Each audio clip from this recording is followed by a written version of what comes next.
အားလုံးပဲမင်္ဂလာပါရှင်ဒီဆောင်မလေးကိုတော့6လက်နာမျိုးမဟုတ်ဘဲနဲ့ဖះတရားလုပ်တဲ့သူတွေအနေနဲ့လည်းပို့ပြီးတော့ပုံမှုတရားအားထုတ်နိုင်အောင်လို့တတိထားပြီးနေထိုင်နိုင်မှုအတွက်ကိုဘူးတုဒရပွဲတင်ဆက်ဖျက်ပြပေးချင်တာပဲဖြစ်ပါတယ်ရှင်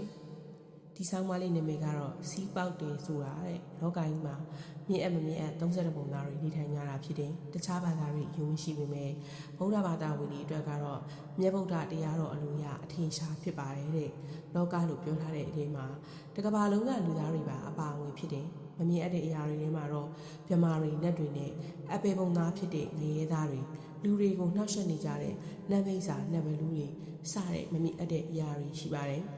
လောကလူသားတွေတိလသမารီပညာထုံကားချိန်ကိုကျင့်တီလာပြေဆုံးခြင်းတွေမှာတော့နှကောင်းနှမျက်တွေကလူသားတွေအတွက်ကိုကြီးဆောက်ရှောက်ကြလို့လောကကြီးကတာယာဝပြောတယ်အဲ့ဒါနဲ့ပြောင်းပြန်လူသားတွေကိုကျင့်တီလာပြည့်ချိန်မေတ္တာတရားတွေပြည့်ချိန်မှာတော့လောကကိုဆောက်ရှောက်တဲ့နှက်တွေဟာဝိုင်းဝန်းကိုကြီးမဆောက်ရှောက်တော့ပါဘူးတဲ့မြတ်ဗုဒ္ဓတရားတော်အရက်တော့လောကကိုဆောက်ရှောက်တဲ့နှက်တွေဖြစ်တဲ့စတုမဟာရေစတဲ့အောက်နှက်တွေ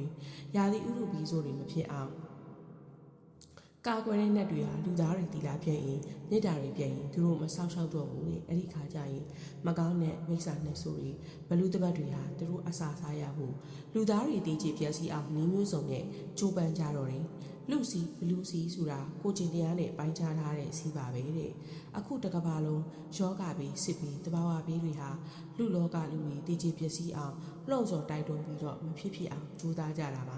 မျက်မြင်မှာတော့အမေရိကန်ကြောင့်ရုရှားကြောင့်တရုတ်ကြောင့်ဘယ်နိုင်ငံကြောင့်ဆိုပြီးတော့အကျိုးတရားရှိပေမဲ့အဲ့ဒီနိုင်ငံတွေကခေါင်းဆောင်တွေအထင်မှားအမြင်မှာအတွေးမှာအပြောမှားဖြစ်အောင်ကတော့သူတို့လှုံ့ဆော်ဖန်တီးပေးနေတာပါလူဦးရေတန်ရှင်းတောင်လောက်သာရှိပေမဲ့မမြင်နိုင်တဲ့မိစ္ဆာဘလူတရေသဘက်တွေကတော့အစမတန်များပြားနေပါတယ်အဲ့ဒီစီးပေါက်သွားပြီဆိုရင်သူတော်ကောင်းနှက်တွေကမဆောက်ရှောက်တော့ပါဘူးအဲ့ဒီခါသူတို့ဟာလောကကိုညီမျိုးစုံနဲ့အနိဋ္ဌာယုံဖြစ်အောင်ဖန်တီးကြပါတော့တယ်အထူးသဖြင့်မြန်မာနိုင်ငံဟာဗုဒ္ဓဘာသာအထွန်းကားဆုံးနိုင်ငံမှုသာသနာတော်နဲ့ပတ်သက်ပြီးတော့နှက်ကောင်းနှက်မြက်တွေဝိဇ္ဇာတွေနဲ့စတုမဟာရိနဲ့တွေအမြဲဆောက်ရှောက်ရပါတယ်အရှင်ကတနိုင်ငံလုံးဆောက်ရှောက်လို့ရပါမယ်အကျင့်သီလမဖြူစင်တဲ့သူတွေများလာတဲ့အတွက်သူတော်ကောင်းတွေနဲ့ဖရာတရားဆွတ်ဆွတ်တမယ်လုပ်တဲ့သူတွေလောက်ပဲရွေးပြီးတော့ဆောက်ရှောက်နေရပါပြီဖရာတရားကိုဆွတ်ဆွတ်မြင့်မြင့်လုပ်ဖို့အထူးတိုက်တွန်းတာဟာသူတို့ဆောက်ရှောက်တဲ့အထည်ပါအောင်တိုက်တွန်းပေးတာပါပဲတဲ့တလောကလုံးပျက်စီးဖို့တာဆူနေကြပါမယ်မြန်မာနိုင်ငံဟာအကျင့်စရဏနဲ့ပြည်စုံတဲ့ဆရာတော်ကြီးတွေတိလသမารီအားကောင်းတဲ့ဆရာတော်ကြီးတွေစာပေတင်ညာပို့ချနေကြတဲ့ယဟန်သားငါတော်ရဲ့အကျင့်ပုံစံကြောင့်ပျက်စီးတဲ့လားမပျက်စီးတာပါဟိုတလောကဖိလစ်ပိုင်ထိုင်းဗီယက်နမ်လာအိုကမ္ဘောဒီးယားတိရိလင်္ကာစတဲ့မြန်မာနိုင်ငံနဲ့အိမ်ကြီးချင်းတွေတပြိုင်နက်တည်းတဘာဝပဲဖြစ်ပြီးတော့လူတွေတီးကြတာအများကြီးပါပဲဒါပေမဲ့မြန်မာနိုင်ငံဘာမှမဖြစ်သွားပါဘူးတဲ့ဒါဟာကပ်ဘေးကနေတတ်တာရစေတဲ့တာတကားပါပဲအခုပရလောကစီးပေါက်ပြီးတော့ပရလောကသားတွေလူတွေကိုအတွေးမှအထင်မှအမြင်မှဖြစ်အောင်နှုတ်ဆော်ကြလိမ့်မယ်သူတို့ဟာဓာတ်ရိုက်နှောက်ယှက်လို့မရလို့အကြောင်းတရားတစ်ခုအမြင်ရှာပြီးတော့နှောက်ယှက်ပါတယ်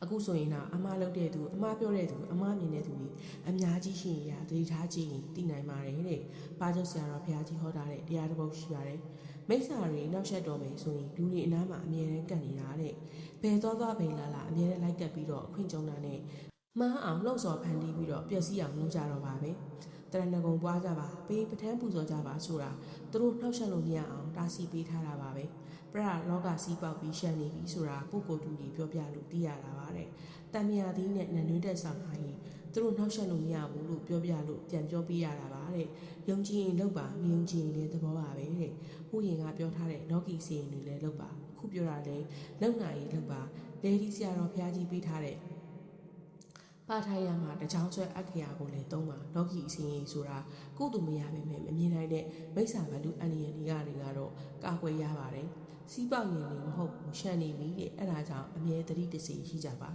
2026 9လပိုင်းကုန်ရင်တော့မြန်မာပြည်ကအဆအရာကောင်းလာပါပြီလို့ပြောထားပါတယ်ဒီကြားထဲမပြတ်စည်းအောင်ဂရုစိုက်ကြပါတဲ့ကဘာကြီးကတော့အများကြီးပြတ်ပေးရအောင်ပဲမြန်မာအတွက်ကတော့အများကြီးတက်တာရမှာပါတဲ့နောက်6လလောက်တောက်ခံထားရရင်တော့အဆင်ပြေပါပြီတဲ့လူစီဘလူစီချဖို့ကိုကျင်တရားတွေကောင်းကြပါမေတ္တာတွေထားကြပါပေးပဋ္ဌာန်းတွေပူဇော်ကြပါအထူးသဖြင့် အာတာနာတိယတုတ်တော်ကြီးဟာနတ်မိစာဘလူတွေရန်ကနေအကာအကွယ်ရပါတယ်။များများပူဇော်ကြပါများများဖွင့်ကြပါတဲ့စီးပေါက်တယ်ဆိုတာလူစီးနဲ့ပရလောကစီးပေါက်သွားတာကိုပြောတာပါ။မိမိတို့ပတ်ဝန်းကျင်မှာမိစ္ဆာနှက်ဆိုးတွေဘလူးနှက်ဆိုးတွေအမြဲရှိနေတာတတိယပါအဆဆရရအဆင်ပြေကြပါစီလို့ရေးသားထားပါတယ်ရှင်။မူရင်းရေးသားသူဆရာဦးမြင့်ခိုင်ကိုလည်းလေးစားစွာဖြင့်ခရစ်တီပေးအပ်ပါတယ်ရှင်။နားဆင်မိကြတဲ့ပရိသတ်အားလုံးကိုလည်းကျေးဇူးထူးပြီးတည်ရှိပါတယ်ရှင်။